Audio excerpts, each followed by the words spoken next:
5 to 88% as new batches come in. You factor that in, you push out into the other blue strongholds here in the Collard counties, and you go over to Allegheny. We were just talking to an Allegheny County election, 1,000 mail-in ballots left that they're tallying. He said those were going about 80-20% as well, making very clear that when it just comes to the county executive for Joe Biden to pad his margin by 20,000 votes in this county alone. Now, Phil, if we can take like 45 seconds for provisional ballots, because I think this threw some people for a loop starting yesterday afternoon, and maybe part of the reason why there hasn't been an official call yet. There may be 80 to 100,000 provisional ballots left in Pennsylvania. Isn't exactly clear which what they will lean. Will they be more like mail ballots? Will they be more like in-person ballots? We have a little bit of a sense from Erie County. Can you explain? Yeah, we'll pull up Erie right now, and you'll take a look at a margin. This is a county President Trump won in 2016. Joe Biden is on the path to flipping it back in 2020, and we got a sense of where things may go for the rest of the state based on the provisional ballots in Erie County, which have been counted, and those ballots for Joe Biden. So generally back and forth. And so when you look at what's outstanding in provisionals, Philadelphia has about 20% of what's outstanding.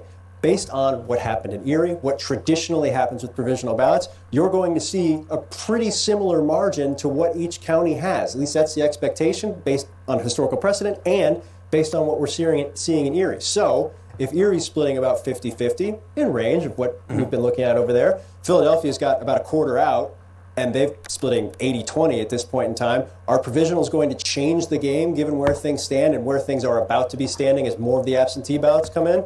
No. Instead, it's likely the absentee ballots start growing that 28,000 vote lead, 10, 20, maybe 30,000 votes. In provisionals, probably net out Joe Biden some votes too. Yeah, grow it less, but grow it nevertheless. Let's quickly check Georgia for a second, because I think this actually tells a little bit of a similar story. Joe Biden's lead grew in Georgia overnight. It went from 4,000 to 7,000. Not a huge number, but actually a pretty big percentage jump, and every vote counts when it's that close.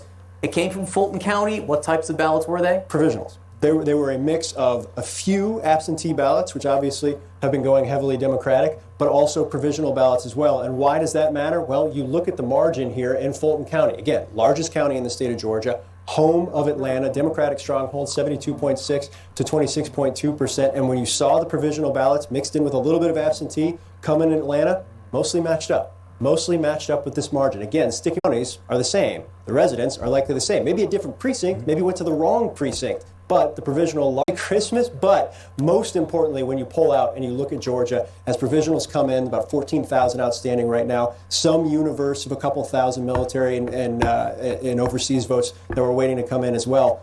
This margin matters a lot. Yes. A lot. Going from 4,000 to Biden adds to his total.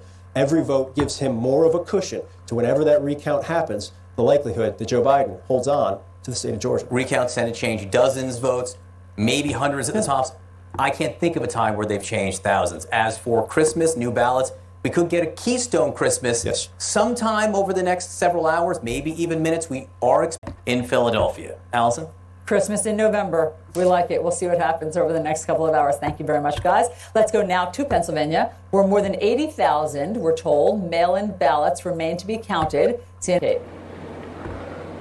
Hey there, Allison. It's not a question of whether they're counting right now. It's why is it taking so long to finish? The short answer really is that the group of ballots that they're dealing with here in Philadelphia, that they're working with, they require extra attention. They require more review.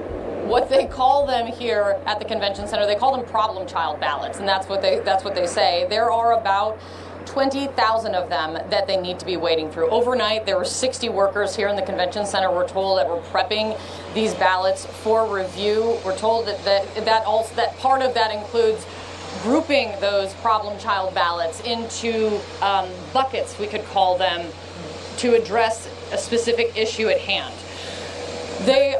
We are told that work, starting that review, they should be started right now if they're keeping with the schedule that they have laid out. They're also looking at 18,000 provisional ballots that they have not gone through yet, and we're told that they're not likely to be going through those until next week, starting with those on Monday. So the entire focus here in this massive cavernous warehouse space that they are working in here in Philadelphia, a variety of things.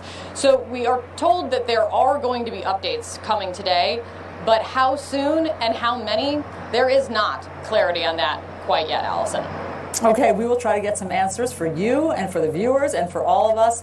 Thank you very much, Kate, because joining us now is the Lieutenant Governor of Pennsylvania, John Fetterman. Lieutenant Governor, thanks so much. I know it's a busy day. Thank you for being with us. Sure. So help us set our expectations. Do you have any sense of when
In celebration of Beethoven's 250th birthday, I will be joining artists, orchestras, and people around the world in a global ode to joy inspired by Beethoven's own belief in a shared humanity through music and joy. We want the global ode to joy to spread positivity in this very difficult time. Here's how it works. You can join me in the global ode to joy by recording and sharing a video of yourself performing music that brings you joy. It can be anything you like. All you have to do is upload your video to YouTube and tag it with the hashtag global ode to joy and hashtag long long ode to joy, and I will share as many of your joyful videos as I can. I know this has been a hard time for everyone, but I'm hoping that together we can add a little joy into the world as Beethoven would like us to do. 最后一句话再说一遍。